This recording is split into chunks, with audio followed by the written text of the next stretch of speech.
This episode of Jenny's Way is brought to you by Unique Marketer, where passionate marketing delivers powerful results.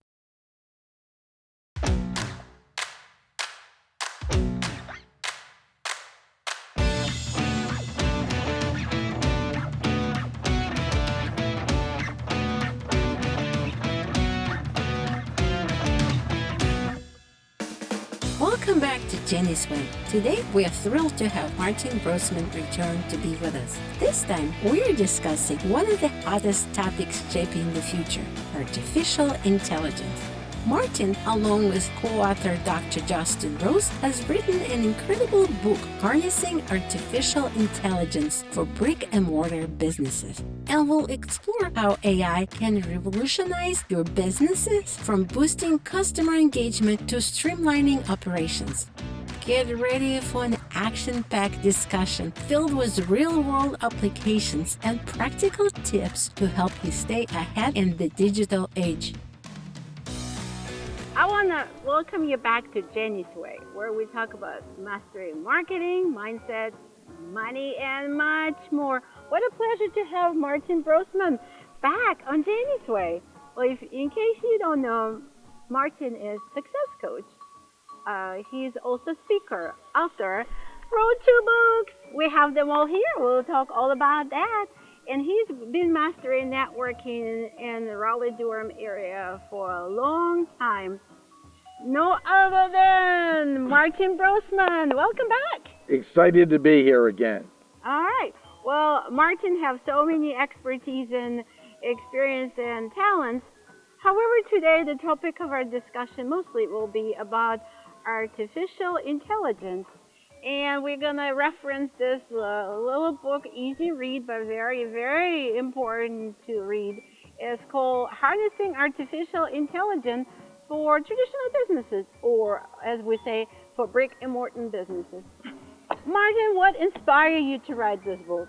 Well, I'm always looking for what's the next thing that helps small business. And so I wrote the first book on social media back in, I think, 2009, because that was something that gave small businesses a competitive advantage. And then I've been involved with networking and groups like that for a long time. And then I also do professional talks for associations. So I did a talk on the future of AI before ChatGPT became so popular. When ChatGPT became public, I saw that as a tipping point, and now it was available to enough masses that I thought they need to pay attention to it, because small businesses always need ways to have a greater competitive advantage without spending more money, and that's kind of my expertise in training, how they can make more money without spending more money. And that's what drew me in. But I've been fascinated with technology, because when Bitcoin and blockchain came out, I did training on understanding it. That's still in the background. Blockchain is still there. And I've always had a passion for technology. Yeah. Oh, yeah, you're coming from technology background. Absolutely right. But you see, lately it's been so much controversy on how terrible AI is. Oh, it's going to replace jobs. Oh, there's 20,000 AI software tools. Where we start? There's so much confusion with it. Can you shine some light and tell us where would the traditional business would even start? Well, let's first by stating that every new technology in history has been used for good and bad. I think one of the first uses of the automobile might have been robbing a bank or something. So, the printing press did great things in the world, but also did bad things. Fire has killed a lot of people, but saved a lot of people. Mm-hmm. With every new technology, there'll be good and bad occurring. And the question is, are you going to surf the new wave that's coming, or are you going to be drowned by it? And I see this as the next major industrial revolution that's infused in our culture, and it's going to just massively change how we see life, how we relate to it. It's going to be both good and bad. And I want small businesses to have that competitive advantage. Is it going to replace some jobs? It already is. So what do?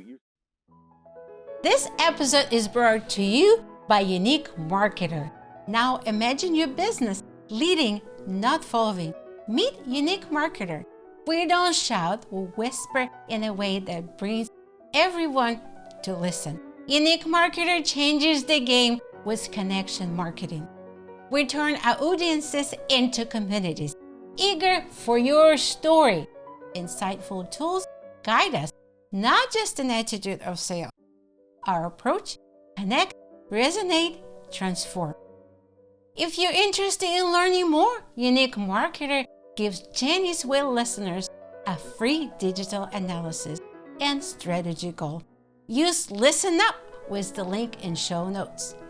Lead with Unique Marketer, where we help your business shine.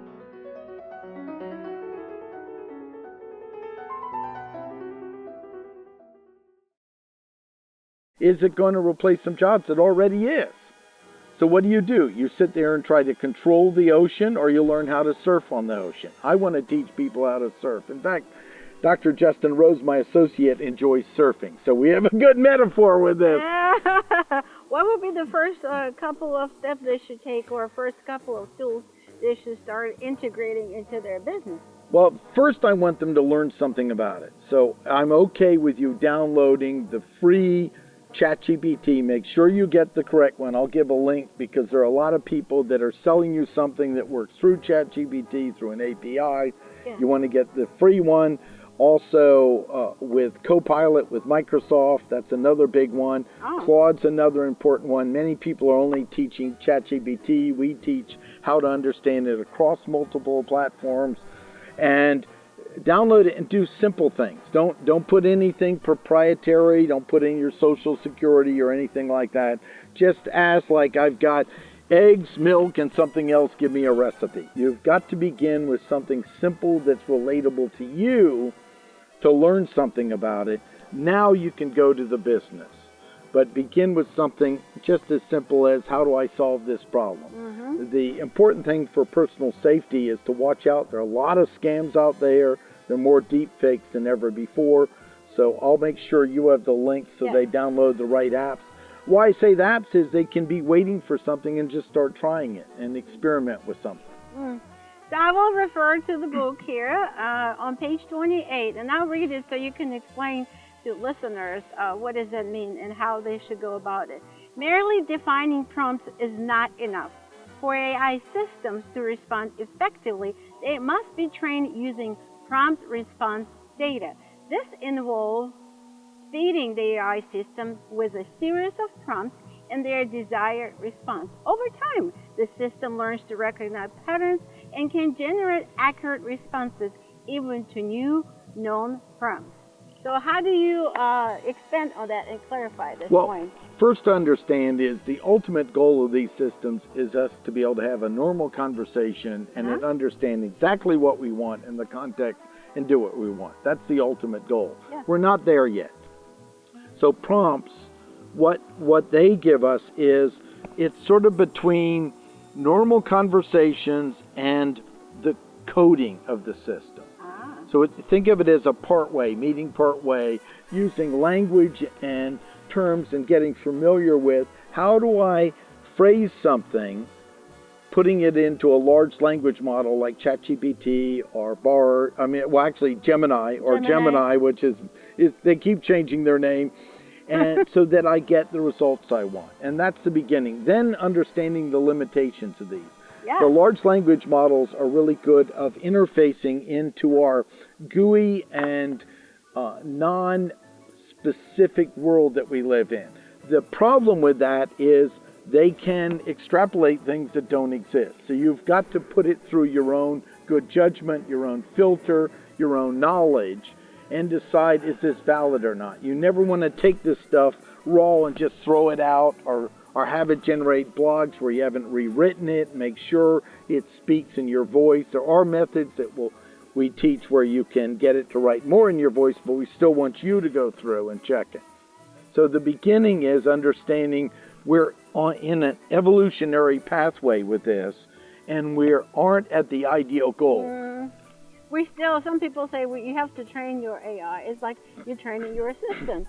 or some people will say garbage in, garbage out. So if you don't give enough detail and explain artificial intelligence, what is your goal, and give them enough detail about your personality, about your style, or give an example of your writing, it's not going to sound like you. So on page 32, Yep. there's one example that you guys giving. I'm going to read it real quick, and you can expand on that. Over the next few moments, I'm going to ramble or speak my thoughts. I want you to take the information provided and organize it as a SMART goal for my business. When you are done, provide an outline of my thoughts and ways that I can use them to create content or create marketing strategy. Take this information and create a mission statement and vision for my company. That is absolutely amazing example. You're so specific. Some people may not know what SMART goals are. No, this is really impressive because basically you heard I'm going to start and ramble for a while. And we love doing this in the class where you can give it unstructured information and then have it structure it. And that's really surprises people. I did a training, a lunch and learn, where a woman goes, "You mean I don't have to just ramble to my husband and ask him to organize my ideas?" And the husband was there and he was like, "Yes!" Yes. And of course that could happen with either gender, it's not specific. But it was so funny to see that people don't realize most of it is understanding the potential of these and how many different ways you can do it. Personal and professional life. The mistake is when you try to get it to do too much in one prompt. You need to break it into it. Now, of course, there's an update as well that's come out, but you still want to think, can I break this task into smaller things where I can verify each one and put them together? That's the most effective use as of today of working with them. But there's a bug there. Yeah. But the key here is really breaking it into smaller paths and realize you can give it this unstructured information. Say, I'd like you to organize it. Now you need to verify, does that match? If it gets really long, then there's a chance some information will be dropped out. And I like to tell people, think of it like you hired an assistant that doesn't know your whole field, that they're very ambitious. So if they don't have enough data, they might come up with something or make something up. You have to watch out for it. Yeah. You know, They want to impress us so much Right. they'll make something up. So you need to verify each thing as it goes along and not just assume everything's correct. But it's tremendous. I took a multi-session program I had, and I wanted to see if I could condense it into a smaller program. So I put it in to the latest version of ChatGPT, and then I said, I want you to condense it to this, I want it to be this time frame, and I want you to set time intervals, because figuring out the time of multiple sessions is difficult. And I read it and I went, wow, this is fantastic. I just need to tweak one or two things. So this is a massive shift in our culture. Everyone needs to learn it. That's why our first book was Brick-and-Mortar Businesses, because they're the ones that are often underserved. But this works with anybody. A CPA, an attorney should read it, all of those, to start getting on the court, finding some ways to interact with this, and testing it out. Testing it out. I really like that idea. And when you were talking about making stuff up, I was having a casual conversation a couple of weeks ago with a legal assistant at one of their local law firms, and she's always doing research. She says she will do research. She will get information from artificial intelligence, GPT, or anything else, but then she has to go back and verify that those cases actually happened. She said some of the attorneys got disbarred because they didn't do their homework, and they used that in the courtroom, and those cases weren't even existed. Your artificial intelligence, like Martin just said, is so anxious to help you, but it's kind of new. It wants to impress you, so you have to do your homework to verify, especially those type of cases like our attorney or CPA, which is you couldn't even get disbarred. And like she told me, and I said, wow, I didn't even think about that. But yeah, it's so new. You have to verify it and use your judgment. We never recommend taking this stuff just point blank and throwing it out there. No. And this is an important thing. And I want to talk about careers for a moment with this, because people are worried about their job and where the future is. The quote is, AI is not going to necessarily take your job, but somebody with the same skills as you, that's willing to learn this, willing to roll up their sleeves, willing to test it, they will take your job. For sure. And because they could be more effective in absolutely. The future. And also understanding the human condition, the human skills, the ability to handle conflict, the ability to speak, the ability to communicate.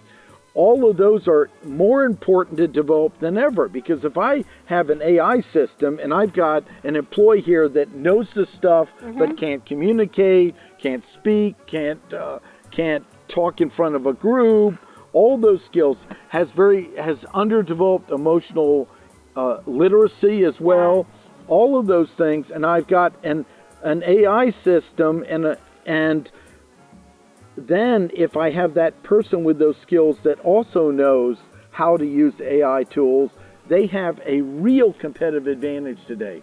So don't let up working on those hard to develop skills. Maybe a Toastmasters, maybe you help people learn how to get comfortable on camera. Yeah. That's a big one. Yeah. Because you're looking at a dot. You aren't talking to someone directly. Yeah. All those skills that take some sweat equity, take some courage, those are the ones that I recommend people building up and adding to prove on their LinkedIn that you both know something about artificial intelligence, but you also have the human touch. You have the communication skills. Those are going to have the most competitive advantage, because if you got to get rid of people and you got a tool that will now let you do most of the work, you still want a human interface. Now you have a human interface that plays well with teams, that isn't hard to manage, that really can produce results. Guess who's going to keep their job? Yeah, that's such an important point. I'm glad you brought it up, because you still have to have those human skills. It's not going away.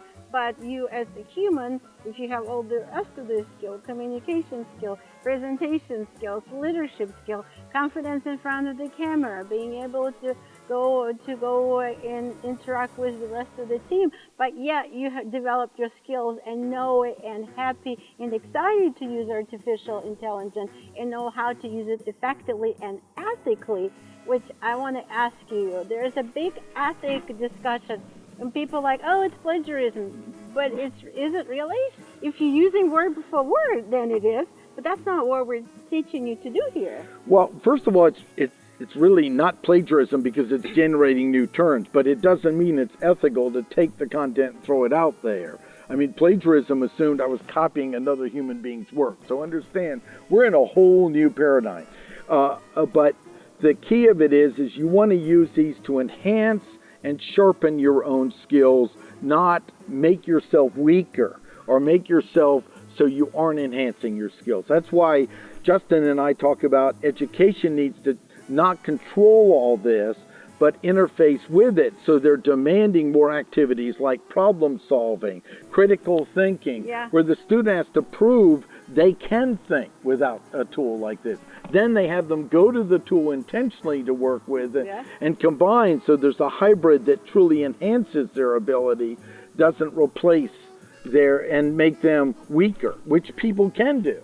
Yeah, well, people feel like with using artificial intelligence, some people now, feel like we're going to be lazy, we're not going to be able to use our critical thinking, but I don't see it that way. You actually do need to use your critical thinking to say, okay, well, whatever's AI giving me, is it something valid? Is it something that I want people to see that I produced this outcome, that article, that message? It has to be you. You use it as a starting point. Especially I hear from people that are artistic or creators, like if you get stuck, you will use that as a starting point, and then you take it to the next level and make it you, where you use your styles, whatever the humor, add your emotion. But there's all those skills that you can learn and develop, and Martin and Dr. Justin is teaching you guys. I want to talk about artists, because you mentioned that.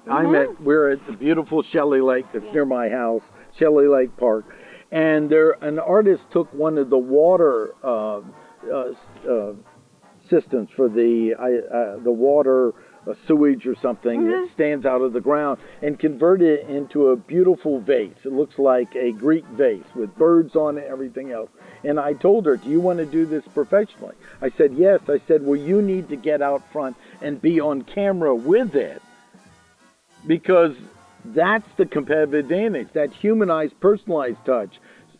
And because if you've got two artists, okay, let's say there's a way to automatically make what she did. Now, I could take a computer and AI and produce it. But then I have an artist that talks about the experience of creating it organically. She's going to stay employed. But the artist that wants to hide behind the art, they're just going to go with the automated system, and she will not have future work. So this is why even in the art field, the toothpaste is out of the tube. You've got to learn to work with it, because trying to control it and stop it is not going to be useful. Because if we in America over control it, our competitors globally will have it and we'll be in a disadvantage. So again, it gets back to the metaphor. Are you going to be upset the waves are higher, or are you going to learn a new way of surfing? And this is a new way of waves coming in that demands a whole different way of approaching things.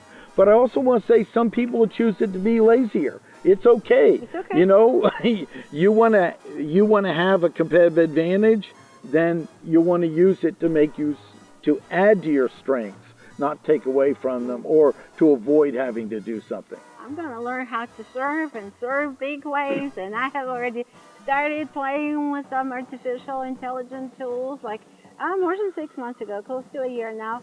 And it, again, the more you use it, the more you get comfortable, the more you figure out how to give it input to get the output you desire. And at the end of the day, you do have to use your critical thinking skills and add your human touch to it. Don't use it word for word, because sometimes it will produce garbage. It depends. You have to make that call. So, which are the AI tools that are less known that you will recommend, maybe one or two that you will recommend for traditional businesses to use? First of all, I recommend testing out several of them and find out what works for you. Because some people find rewriting content, Gemini works better for them. Some find it's their experience, their style. They like it. The challenge is everyone wants to know which one's for which. And the problem is, if I give you an answer today, within 3 weeks, that'll be different. It's changing that fast. So it's more important you start learning them. You start working with them as though they're different types of tools that are evolving. We've never had this before. We've never had where you might have a printing press, and then you go into the printing press the next day and it's evolved. Okay? Well, now works a little different. It's already different. So you've got to be able to test them out. So we'll talk about some of the big ones. Gemini, which is Google, they're working hard to improve it. CoPilot, which really has a connection over to ChatGPT. And then there is many, many more as well that we'll give you a list that you can go through. Okay. But really start to look at each one. Claude is another one. Good. Some people like how it writes and its style on content. So each one has their strengths. And we do our best to have a playlist that I'll give you where we update major changes and break it down and explain it clearly for people. Because it is changing weekly. We have weekly meetings doing this. In fact, our 8-week program that we put together, someone came to us and said a school's doing a 2-year certificate program. And I go, well, that's going to be worthless the moment it comes out. Yeah. And why is it going to be worthless? The reason is by the time they get it approved and out, it will have changed so much, there'll be almost nothing relevant in the course. I said, I'm open to us having an 8-week program so we build a foundation that we can tweak as we move forward. Of each time we do it, we're going to have to redo aspects and change it. And that's why we pick like the 8-week version versus, having something that's a 2-year certificate program. Yeah, because it's evolving and changing so fast. It's almost like I heard one of the big marketing gurus saying, like, well, by the time the people graduate with marketing degree, that's old news. Yes. Yes. So it's like, oh well, they have a degree, but there's not much of real application there by the time they graduate, because marketing is moving as this point as fast as artificial intelligence, because we are using artificial intelligence in marketing automations and such. Yeah, yeah, and it's changing our culture. Good, bad, all the above. And yeah. understanding that, learning something about it, get on the court, find some ways to start working with it. Look for our training. We have training. We do professional talks with associations and groups. We do small business training. We have like our 8-week certificate program. They'll watch for the next launch of it. And then we have online self-paced training we're building out as well. So people who want that, they can at least get it. Martin, why is it so difficult for people to change? I just think it's human nature. I don't think any of us, I don't think any of us naturally want to change, because is we it have our to. Ego, well, or no. is it our, To change, you have to go from a steady state to a state of confusion, and then you have to stay in that confusion enough to change. And I think it's just a human condition. We're so overwhelmed with so much stimulation right now, Yeah. and so much data. Yeah. I think you need to have compassion that everything's changing. I mean, it used to be you could open the hood of your car when I grew up and look in and I could spot all the components. Now you have different technicians for the electronics and the computer and the mechanical aspects of it. So our world is moving too fast for our biological systems. Have patience with it. Set aside some time on this. Pick something small and safe to work with. Maybe something in your life. Look up something and see how it matches.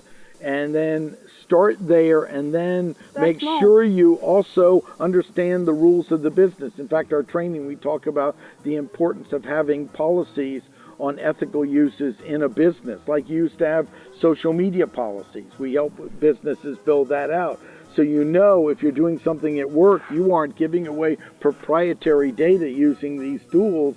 You're using them properly, so you don't lose your job over this.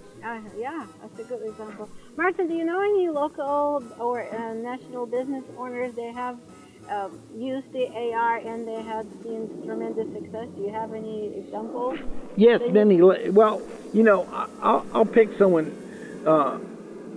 small that was a local advocate for historical sites in a town. They're a blogger that talks about historical sites in a town, and they said, I tried to use it and it didn't sound right. And I said, well, we'll show you how to take some of your samples of writing and have it write something, but then we want you to edit it.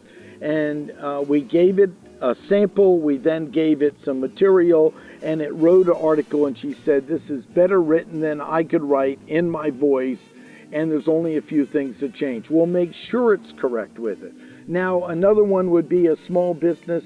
Often they're underwater in coming up with ideas for content on social media or for their podcast or something else. So I go, give the description of your ice cream shop or your popcorn store, and then have it come up with multiple ideas off of it. Then take the ones you like and have those expanded. Then make sure you get your voice in it. And so we've had many people with that in small shops have tremendous success because they're so overwhelmed in just being able to do day-to-day stuff, or where they're stuck in writing a press release and they put in, one shop said, I should be able to do it, I'm not able to get the press release, and I used it and it gave me the basic thing. I changed 3 words and got it out the door. So a lot of little tasks that you get stuck on is where we see the most success. Yeah, but it needs to know your writing, your style. I mean, otherwise it's not going to write in your book. Right, or you need to convert it into that. Or you can do it yourself. Once you get the output, change it to your voice. Yep. Yeah, that's some great points. I also wanted to know how can we use AI somewhere where it has to do with the customer service or selling, where you have to use the human touch? How can you incorporate Well, first AI? of all, one best place is when you get complaints and you're emotionally charged by the complaint and say, I want you to rewrite this in a compassionate way, and we have prompts in the book to work with this, and then that will get you out of the emotional realm to write it. So any place where writing, where you're emotionally charged, okay, I love it. and you're stuck, which can happen easy because in small businesses, we get one negative review. It's personal to us. It really hurts. I say I understand that, but take the system and have it write that, and then tweak it back. Because we've had people in the past where I've seen where they wrote a response to a negative review, and it was something like, I did everything to please this client, blah, blah, blah. I go, well, you look like a jerk in a way you never would be in person. Okay. So that's a good one. It's just start with those things. Think where you get stuck, and then see if this can help you to get started. You got to walk before you run. Okay, so I will quickly read from page 53, and Martin can expand. Before a long-term vision can be integrated, entrepreneurs need to understand the core needs of their business. Identifying the needs in the business provides clarity on where AI could potentially yield substantial impact and outcome, where it involves inventory management, customer interaction, or forecasting, and so forth. So that's kind of summarized what we kind of talk about, touched it already. You have to assign a role and know where it can support you. Yes. One fun thing people don't realize is you could say, ask me 20 questions about my business, and then I will ask you further questions after it. Stop each time for me to answer. And so then you can do something where you ask That's a great one. You guys need to rewind and listen to that again one more time. That's a great one. Ask me 20 questions, pause each time, and then after that, I will ask you questions. And I won't tell any more because we have a lot of cool things in our training you can do after you do that. It takes a little time, but you're having a dialogue with it, and now it understands something about you. Now, don't put like proprietary data you wouldn't want in. So you can generalize, or you can, I wouldn't put, it's not going to ask you what's your social security number. If it ever did, don't give it, But when you answer this stuff, then it tailors to you. It just blows people away. How it's able to then make some predictions for them, maybe over the next year, and give them a plan they can start fleshing out based on their experience. That's gold right there. Yeah, it's great. I think I'm pretty sure people, it was worth watching it just to hear that question. And yeah. Thank you. I'm glad you so brought it up. Martin, 5 years ago, did you predict you would be where you're at right now? 5 years ago, well, I've always had an interest in technology. So I think the problem with technology today is it's moving so fast. People even creating science fiction are having problems figuring out what to write. It's shifting that quickly.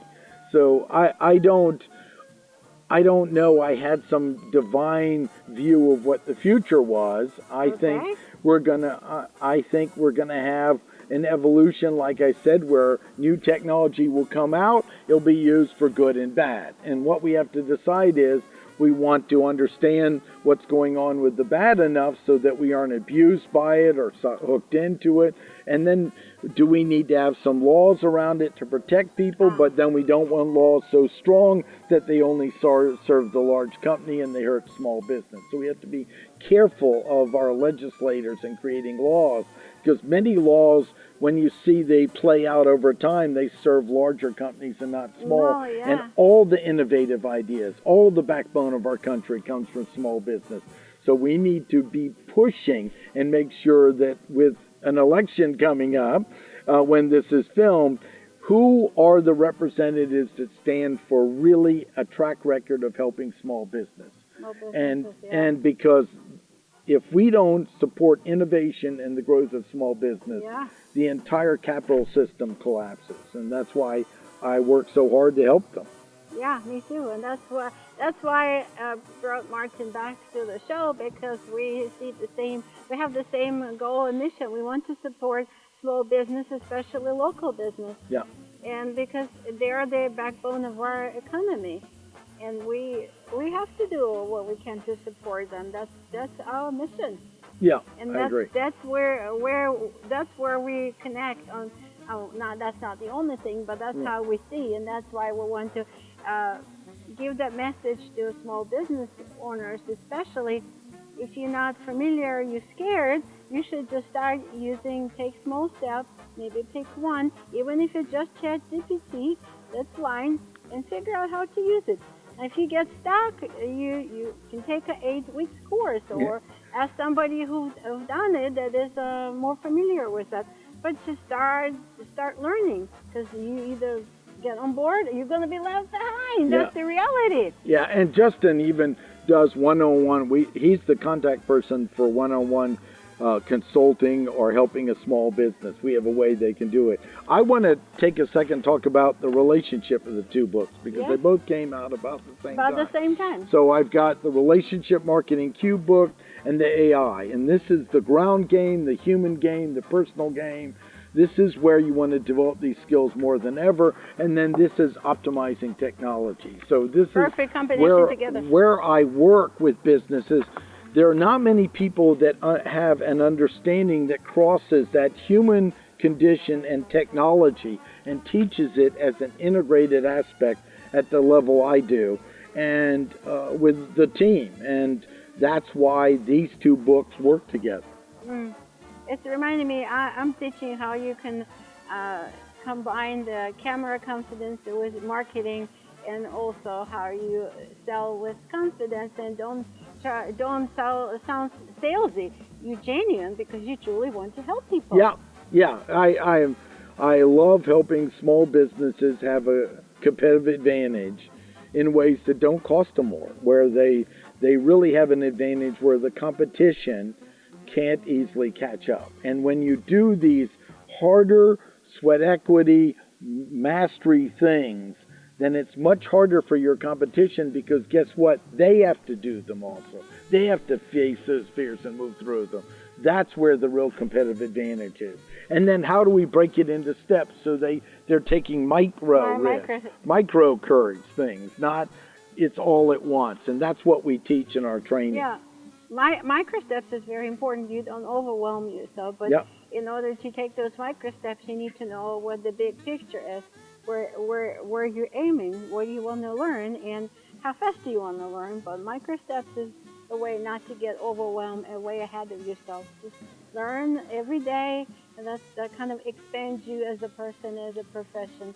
And speaking of getting stuck and going through difficult time, tell us about one time, it doesn't have to be with IT, that you got stuck or you had a hard time, but you got through it. And how did it shape you as a person and as a professional? Well, my career in IBM, I spent 4 years wanting to get into IBM, and then I got there and I realized that climbing the corporate ladder for me was not a good fit, because why is it? Well, in my experience, it was more of how are you managing perception for the boss above you, above them, and then how do you manage the perception to stockholders that really don't care about the short-term gain. Now, it's not all that negative, but that was what I saw inside the company. Perception at the time. Okay? So, and I went, wait a second, what else am I to do? What is my gift? And I would always get high recommendations from customers, and I thought, well, this is, they're saying I'm the best person to fix their computer, but they're talking about the advice I gave them for their life and what they do on the side. Yeah. But that's not a livelihood, because coaching back in '91 really didn't exist. And so I slipped into a pretty deep depression of what am I to do, because I'm no longer called just to do the technology. I want to do something else, but there wasn't a livelihood. This wasn't therapy. This was something different. And then I took a training course, and someone said, you ought to consider being a life coach. Well, I didn't even know that existed. I learned about it. Well, years ago, it wasn't as known and popular. No, certainly not around 91 and stuff. And then I thought, well, if I'm going to go into this, there's no real training. And then actually, I finally realized, I want to integrate business and life, and I invented the term success coaching. It had never been used that we knew. I talked to an attorney, he goes, if you try to copyright or control this term, you'll be fighting it your whole life. Just use it. And that's what I did. And that interface of on the ground, on the web, inner and outer, is what I'm really gifted to, looking at all the variables. But at the time, it looked like, I just looked like I'm burned out. I just can't go on. What am I going to do? And then about the same time, my practice marriage ended, and I slipped into a pretty deep depression and was helping people with becoming more meaningful, successful lives that they were really excited about, and taking care of their responsibilities, not just throwing them out, but working that together. Because sometimes it might be you have a side thing you do that gives the meaning for your business. It's not always we get to do exactly what we love. As long as you have a passion, psychics, that gives you that energy and excitement. How would you recommend people, when they wake up, what's the best thing to get excited about their day?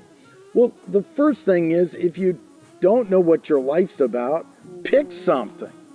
I was on a panel about dealing with, this Saturday, suicide prevention. And I've done a lot of, my other passion is supporting men and health, mental health and life and success. And one of the things that I said, it's okay if you don't know what your life's about, but if you need something, pick something for a limited time. That's your goal. You know, I'm going to keep going for my grandkids or something. Whatever you need to do, step along the way. Stop feeling like it has to be some divine light that falls on you. Not that that doesn't happen to some people, but for most of us, it doesn't occur like that. So pick something that gets you going, and be okay with taking care of business. You need to take care of your financial and your well-being. And I don't believe you should jump off a cliff with faith alone. You should make sure you have a parachute. Yeah. And so I've had people that go, well, I have life and faith, I'm going to do it. And I go, okay, well, you're going to hit the ground, and you have a special needs kid that needs medical bills that could go south on that. I can't help you with that. Now, if you want to build a realistic plan grounded in reality, but also in possibility, I can help you with it. So that's it. Yeah, Cree.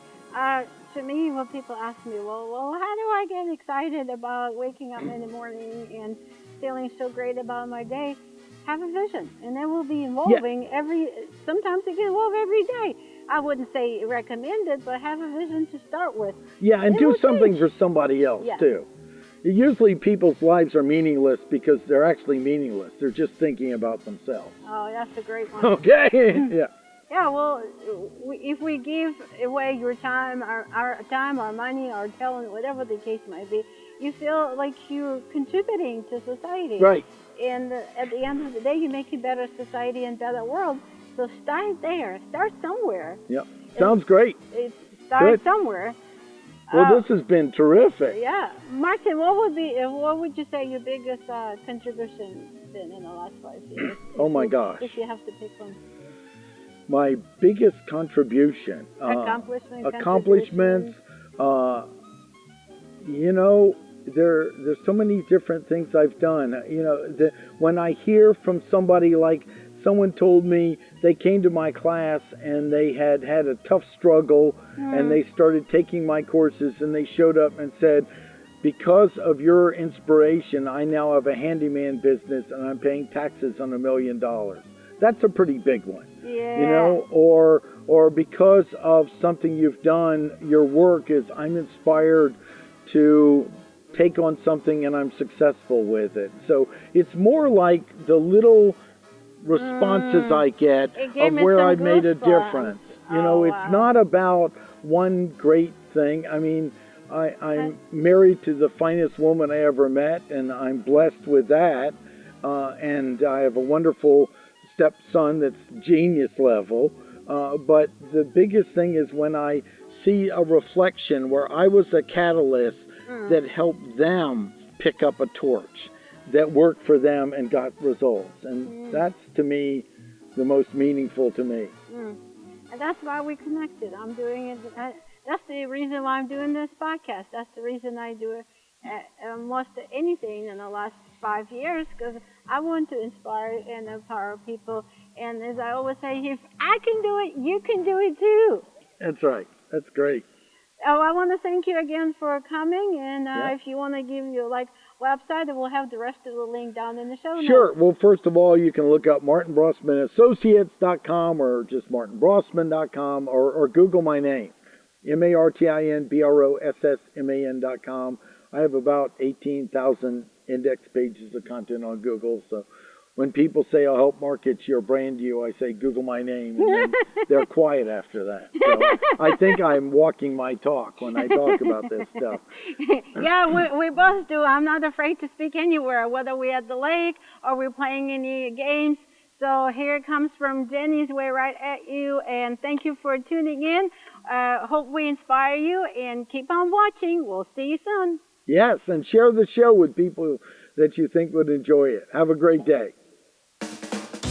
Hey, that's it for today with Martin Brossman. AI isn't a futuristic concept anymore.